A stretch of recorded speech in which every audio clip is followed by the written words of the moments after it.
Hello, everybody. Welcome to the Grim Hours podcast. I'm your host, David, and with me today we got two guests with me. Why don't you introduce yourselves? My name's Callum, mate. I'm having a digestive biscuit. My name's Tom. Sound like an old man, bro. You sound like you just came out of a prostate exam. Oh shit. So, first things first. How's everyone's day today? Not too bad. Quite nice today. I'm hungry, so I'm eating biscuits. Everyone's eating their biscuits. Getting some protein. We're just gonna talk about some gang shit in the night. No, we're just going to be talking about games, in the gaming Microtransactions. world, bruv. Yeah. What gaming has to offer. Yeah. The good stuff. But we're gonna talk about the dilemmas, the bad bits, and how companies and game developers could be better when it comes to microtransactions and their target customers. So, go on then, mate. You guys heard about Anthem? Oh, mate. Yep. Anthem. One of the biggest hype ups ever. And then such a letdown. Yeah. See, I played the beta. I enjoyed the beta. It was fun. It was Yeah, very it was fun. It was a fun. Because, it's a new game, Yeah. The downsides, do not, start showing themselves, instantly. So, and then, when the game comes out, it's just repetition, a bunch of glitches and stuff.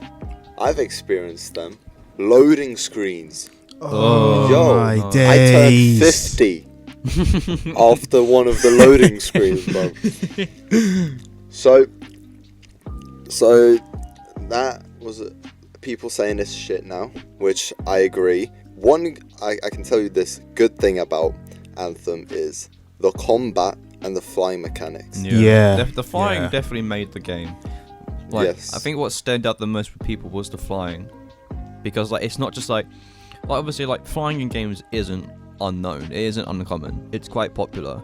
But the way they went around it, you could do, maneuvers. You could, stop flying and then hover and then shoot and then keep on flying. You could, pretty much flying was pretty much just a double tap of the jump button and you're off. Yeah. And the flying speed was actually pretty decent and all that.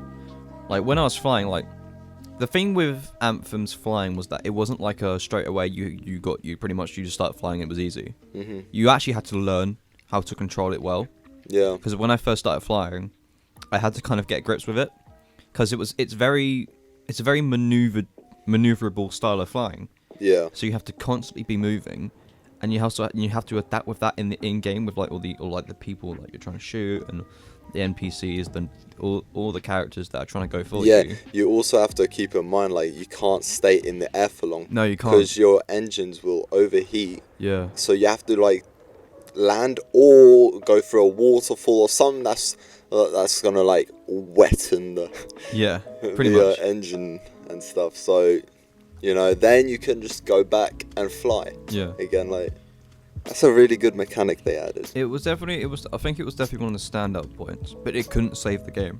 Yeah. It definitely couldn't save it. And a lot of people were very upset with how they were dealing with the game, how it was very repetitive, how it was just find an area, find an artifact, kill an enemy, that's it, level over. There wasn't anything brand new. There wasn't anything new to the table. It was just the same thing over and again. I get it. The character, the enemies and the people you had to confront and kill and all that. I like them. They were creative. They were definitely creative, and I definitely had a couple hard times when I was playing the demo. I definitely had a hard time coming across the one where you're in an underground temple, and you've got the big fella. Oh, right. And there's Oh, four. yeah. You have to pretty much all four of you have to go up against this one guy underneath the ground. Yeah. Because it's the mission where you fly in the demo where you have to fly through the tunnel. Mm-hmm. And I enjoyed the gameplay when the demo came out. I'll admit that the gameplay is great. Story mode It was alright. Yeah, it was alright. It was alright. Yeah, true that. Like, they also had like really good sceneries. Yeah, Like- scenery.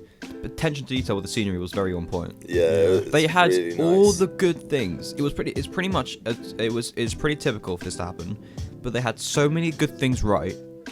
But as a whole, it was wrong. The game was just wrong. Yeah. The way they went around it was just like I think wasn't it like they kept putting DLC after DLC, Yeah, Yeah. pretty much. paying for DLC after DLC. Like, I feel like games would be so much better if like you just pay for the game once, free content, free update for the rest of the game's lifetime. Yeah. Get rid of microtransactions. Get rid of paying for DLCs.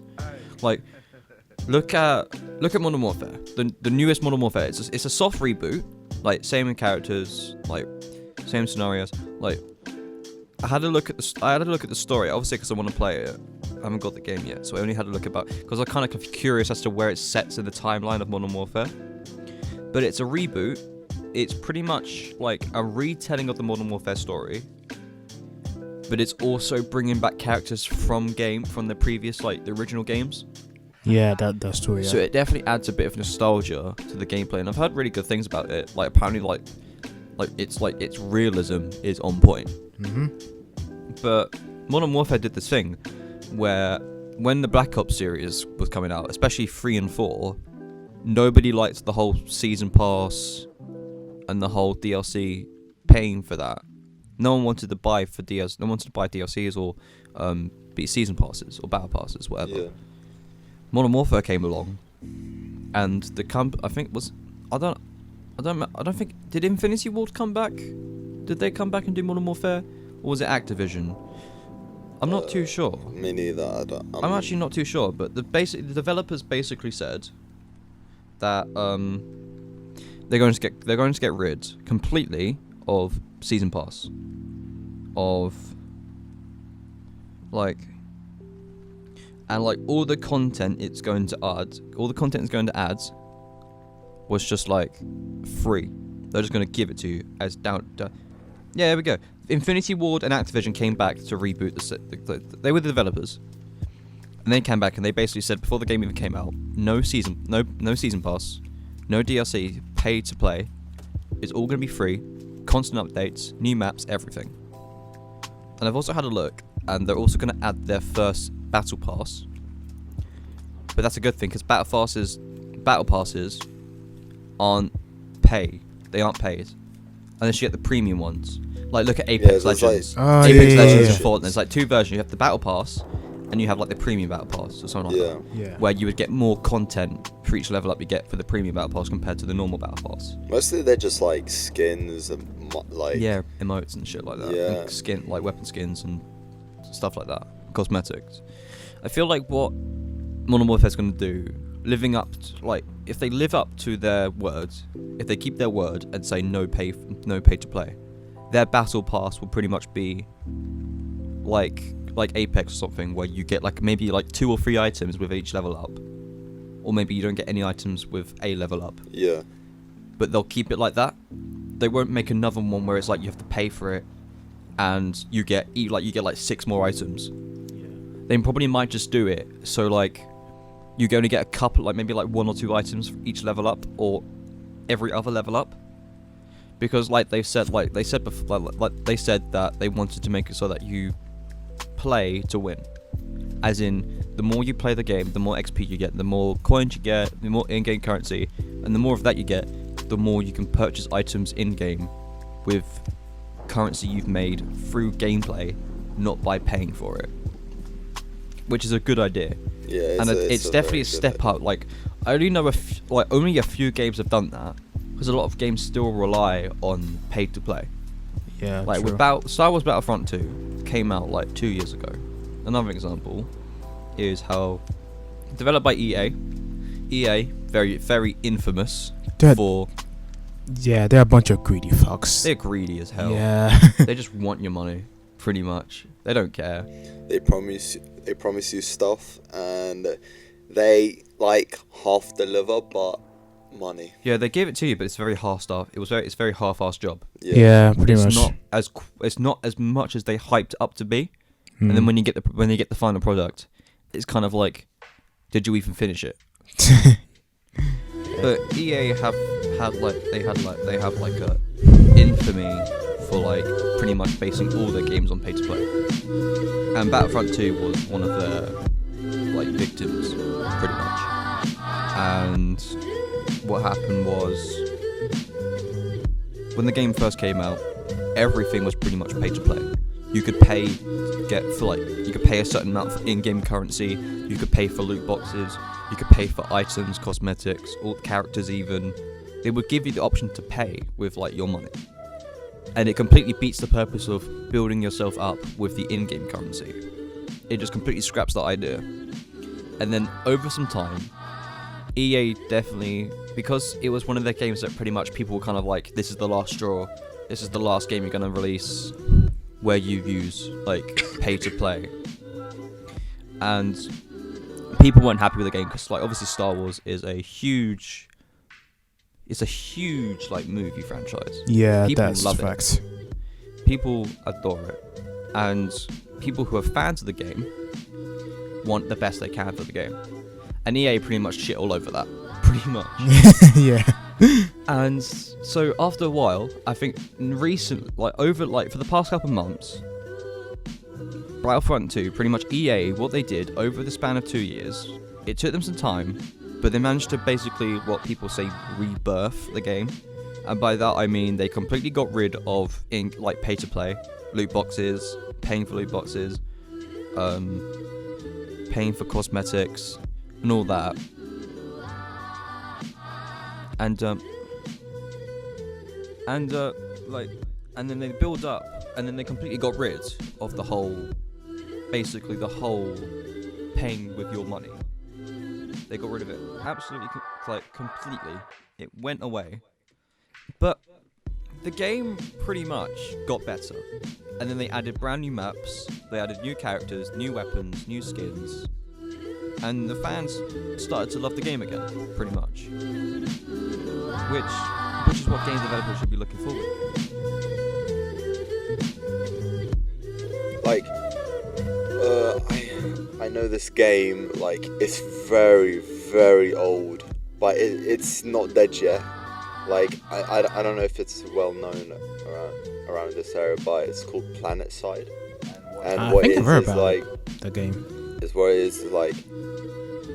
It's one server, and all the players play. It's like Battlefield, but the map is like next level. Oh yeah, and yeah. Now I know what you're on all the about. players are in the same server, and then they all fight each other. And the thing is, the matches don't end; it carries on. Yeah, it's like it never ends. Like, yes, you have different missions you can do, like capture A, capture B, and then once you capture that, it's complete. But then it'll reset again. But you could go to a different area. That's a smart idea. I feel like that'd definitely be something that people can develop.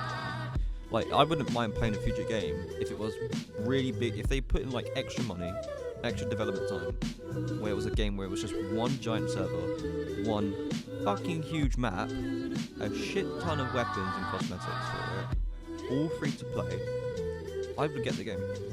Just like, hands up. Yeah. Yeah. See, Same here. map, yeah. It has multiple islands, so you could like zoom out, yeah, and teleport to that island, and then you're pretty much like in a new place, but you're in the same server. You're still playing with the other people, but like it's like you're in a different country now.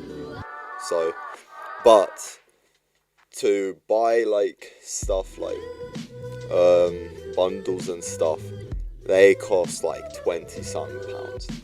So that's a bit too much. Like, mate, your game is fucking dying, bro. I guess that's pretty much their last resort of getting income, though. Yeah, but it's still like it's actually pretty good. Like, it's like still very like it's not popular like Call of Duty, Battlefield, like the modern games now. It's very, very old. I think it's like almost 9 years old. I'm not exactly sure, but a lot of people still play it. Like, it's not well known, but when I played it, I saw a shit ton of people. say that's the end. Yeah, Like- pretty much, yeah. I mean, it was a nice talk, to be honest. Like, we just sharing our ideas of this huge ass server where players just duke it out to each other just endlessly and shit. And yeah, it's just pretty fun to do, yeah. But anyway, thank you all for listening to the podcast. Cheers, lads. There will be no part 2, so fuck yourself. Yeah. Yep. See ya. Fuck off. You're so mean.